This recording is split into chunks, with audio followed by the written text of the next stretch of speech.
Hi, Larry Stewart here with ForConstructionPros.com. I'm in Union, Oregon at Buffalo Peak Golf Course with Tim Phelps, who's product manager for Barreto, and we're talking about the RTK tracked trenchers, which have really come a long way in the last few years, Tim.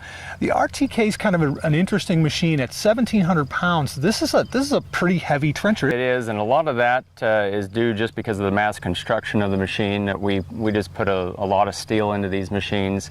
Our track contact and our track carriages are a lot larger. And we feel that that added weight really helps when you're trenching. Mm-hmm. Sure. I mean, I imagine you're going to feel a lot less vibration as an operator, but you're also going to have the weight to really pull through some tough stuff. And that's what happens is typically these trenchers, we're seeing a lot of 36-inch dig depths up to 48-inch dig depth, and when you're down that deep, it does make a huge difference when you can have that traction and the weight and the traction on the ground. And plus, this machine is a stand-on, so you also get the weight of the operator on there as well, which just adds in the traction for the machine. With the wheeled machines in the past, the tires were always spinning, so it was hard to get that to get the boom through the ground at anything deeper than 36 inches, and this has allowed us to go up as high as 48. And when we first introduced track trenchers, we were still at a maximum of 42. Then also with the tracks, it allows people to rent the machines throughout the year more. So in the wintertime, when it was wet or frosty or anything like that, people weren't renting trenchers, and now they are, just because of the tracks. The steering control system, using rods in this thing instead of cables. Correct. Talk a little bit about the advantages of that. The advantages, so what we used to do in order to drive the hydrostatic pumps, with a track trencher like this, you have two track drive motors, you have being controlled by two hydrostatic drive motors, so it's a true skid steer type steering. And what we used to have is we used to have two cables per hydrostat. And in doing that, you had four cables on the machine essentially. Yeah. Then you had a couple cables that linked to a clutch mechanism that we had on it. So all in all, I think we had 5 cables, but going to a rod and a spring back to neutral on the hydrostatic pumps, that allowed us to get rid of, basically we took 2 rods and it replaced 5 cables. Okay. The problem with those cables was the fact that they would get out of adjustment. People would have to readjust them because now people are renting in the winter. Those cables would freeze, they'd get moisture in there, and they'd break the ends of those cables off. So it really allowed us, it took away any of the weak points that we had or the only weak point that we felt that we had with the machine was with the cables, and we fixed that with the rods. There's been a change in the front end of this machine, and I know it's not brand new. This is sort of the beginning of the RTK. Right. You were telling me a little bit about that.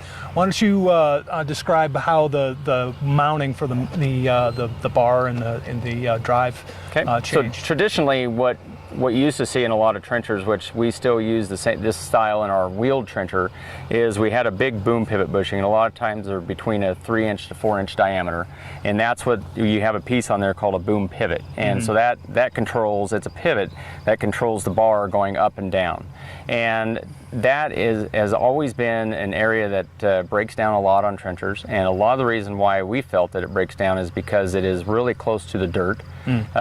So being close to the dirt and being such a large diameter, it was very susceptible to getting dirt in there, and then it would just wear out over time. And a lot of times that bushing was made of either a composite material or a bronze bushing, something soft. Yeah. So we changed that. We made our whole front end now pivots, the motor and everything, on a single pin, which is about 1.25 inch diameter. Yeah. And it is up a lot further, and it's a lot smaller, obviously. And then it's steel on steel, so that when that pivots, it makes everything, the motor, the front end, and that pivot a lot higher and out of the dirt. Makes it easier to access, and then you just grease that one little pivot, and it's done a lot to help with the front end reliability of these machines. Sure, and I imagine that steel pivot, that bushing and pin is a more common bushing and pin than the what you would have, like something centered 3 inches. It is. And it's a lot simpler part. But again, the maintenance of it. I mean, you would have to tear the old style. with the bigger boom pivot bushing, you would have to tear the whole front end apart. If you have to replace this pin, you pull out one bolt, pin slides right out. So it makes the maintenance a lot easier. The whole front end is a lot easier. There's less moving parts in this front end, less parts.